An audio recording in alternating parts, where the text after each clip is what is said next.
ఇప్పుడే జీ5 app download చేయండి. చూడండి మీ ఫేవరెట్ టీవీ షోస్ ఎప్పుడైనా ఎక్కడైనా. మన టార్గెట్ ఈ పిల్లే. భవానీ మాల వేసుకున్న వాళ్ళు ముందుగా ఈ స్నానాల ఘాట్ దగ్గర స్నానం చేసి అమ్మవారి గుడి దగ్గరికి చేరుకుంటారు. గుడి మెట్ల మీద నుంచి కాలినడకన గర్భగుడి దగ్గరికి చేరుకుంటారు.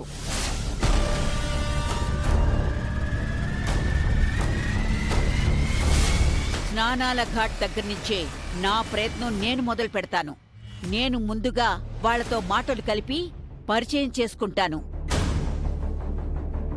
మీరు నాకు సంబంధించిన మనుషులని అనుమానం రాకుండా నన్ను ఫాలో అవుతూ ఉండండి. నా సైగలను బట్టి మీరు ఏ క్షణంలోనైనా అటాక్ చేయడానికి సిద్ధంగా ఉండండి. ఖచ్చితంగా ఆ పిల్ల దీక్ష భగ్నమైపోతుంది. సరే రాజమ్మ, రండి.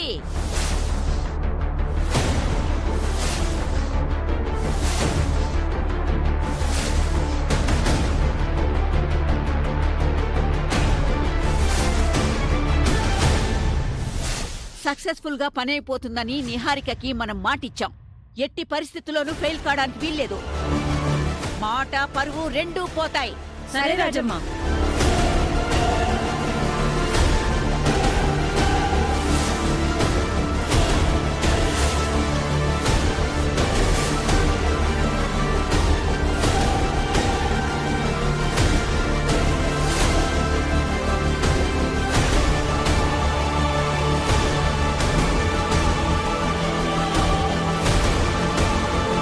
ఈ పాటికి వాళ్ళు ఇక్కడికి చేరుకోవాలి.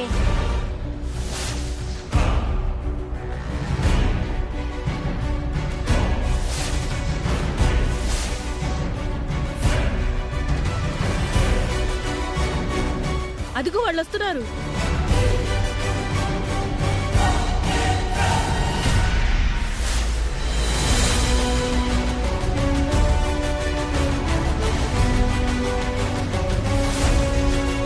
ఇంకా నేను రంగంలోకి దిగుతాను. ముందుగా తీయని మాటలతో వాళ్ళని నా వైపుకు తిప్పుకుంటాను. మీరైతే నన్ను అనుక్షణం గమనిస్తూ ఉండండి. అలాగే రాజమ్మ.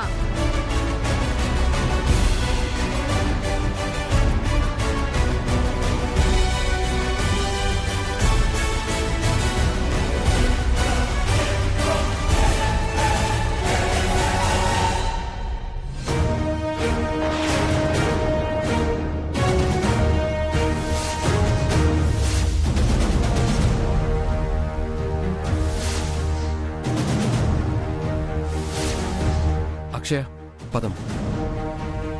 భవానీ, మీరు కూడా నాతో పాటు కనకదుర్గమ్మ వారి దర్శనానికి రావచ్చు కదా. నువ్వు నన్ను ఎన్నిసార్లు అడిగినా నా సమాధానం ఒకటే. నేను నీకు సహాయం చేస్తున్నదంతా నువ్వెలాంటి స్వార్థం లేకుండా అత్తయ్య గురించి మాల వేశావు కాబట్టి. ఇదంతా నీ మంచితనానికి నేనిచ్చే విలువ అంతే. నీ అభిప్రాయాలని నేను గౌరవిస్తున్నాను. నా అభిప్రాయాలని కూడా నువ్వు గౌరవించవు.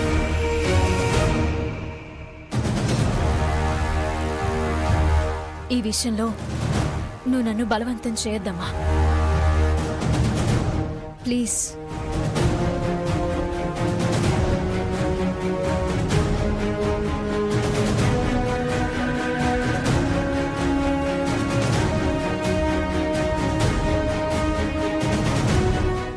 క్షణంలోనైనా మేడం మనసు మారుతుందేమోనన్న చిన్న ఆశతో అడుగుతున్నాను. అయినా సరే అదే మాట మీద ఉన్నారు. అవని దైవం విషయంలో అంత మొండిగా ఉన్నా నాకు కోపం రావటం లేదు అక్షయ్. ఎందుకంటే మా ఇంట్లో మా అమ్మ తరువాత అవనియే ఎక్కువగా అమ్మవారిని ఆరాధించింది.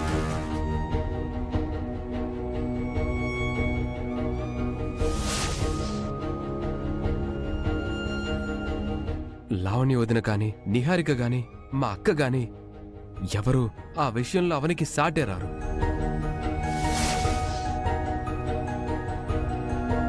ఒక్కోసారి మితిమీరిన పూజలు చేస్తుండేది.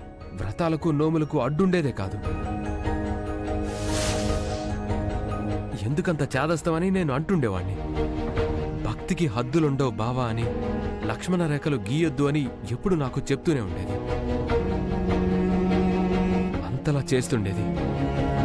ఎప్పుడైతే పుట్టిన బిడ్డ దూరం అయిందో అప్పట్నుంచి ఆ కోపం, ఆ ఉక్రోషం అవని నుంచి దూరం కావడం లేదు. మనం ఒకరిని ఇష్టపడుతున్నప్పుడు తిరిగి వారి దగ్గర నుంచి అదే ఇష్టాన్ని కోరుకుంటాం. ఒకరిని మనం గౌరవించినప్పుడు, ఒకరికి మనం విలువిచ్చినప్పుడు తిరిగి వారి దగ్గర నుంచి ఎక్స్పెక్ట్ చేస్తాం. అది మానవ నైజం, సహజం కూడా. అలా తిరిగి రానప్పుడు బాధపడతాం. వారు మనల్ని చులకనగా చూస్తే దూరంగా ఉండాలనుకుంటాం. అమ్మవారి విషయంలో కూడా అలాగే జరిగింది.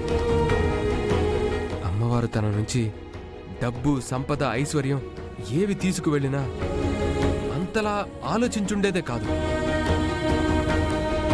మాతృత్వాన్ని దూరం చేసింది కదా, అందుకే దైవం మీద అలిగింది. గుండె లోతుల్లో మాత్రం అవనికి ఆ భక్తి ఉండే ఉంటుందని నేను అనుకుంటున్నాను. ఆ విషయం అమ్మవారికి తెలుస్తుందనే అనుకుంటున్నాను. ఏదో ఒక రోజు అమ్మవారు అవనిని తిరిగి దగ్గరికి తీసుకుంటుందిలే. అంతవరకు ఎదురు చూద్దాం.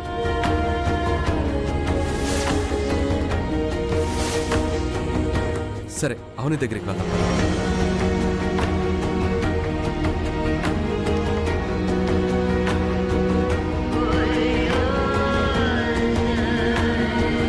నమస్కారం అమ్మా. నమస్తే. నమస్తే అండి.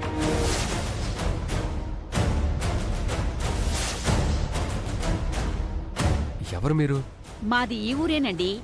బయటూరు నుంచి వచ్చే భక్తులకు, ఇలాంటి మాల వేసుకున్న భక్తులకు సహాయం చేస్తూ ఉంటాను. అమ్మవారి సేవలో నిత్యం ఉంటానండి. స్నానాల ఘాట్ దగ్గర నుంచి అమ్మవారి దర్శనం వరకు దగ్గరుండి అన్నీ చూసుకుంటాను.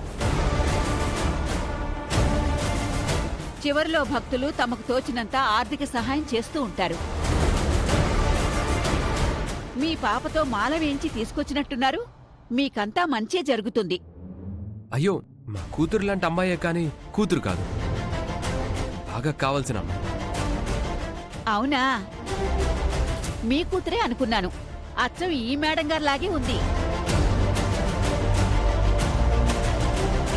మీకు సహాయంగా ఉండమంటారా? పర్లేదులేండి, మేమే తీసుకుని వెళ్తాం. గుడి భవానీ భక్తులతో చాలా రద్దీగా ఉందమ్మా. మాకు తెలిసిన వారు లోపలుంటారు కాబట్టి దర్శనం తొందరగా అయిపోతుంది. అందుకనే అడుగుతున్నాను.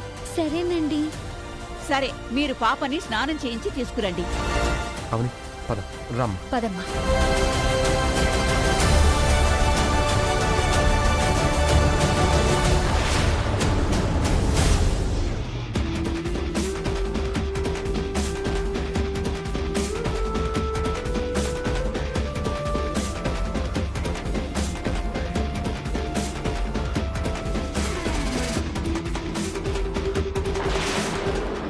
జీ5 యాప్ డౌన్లోడ్ చేసి అన్ని ఎపిసోడ్స్ పూర్తి ఉచితంగా చూడండి.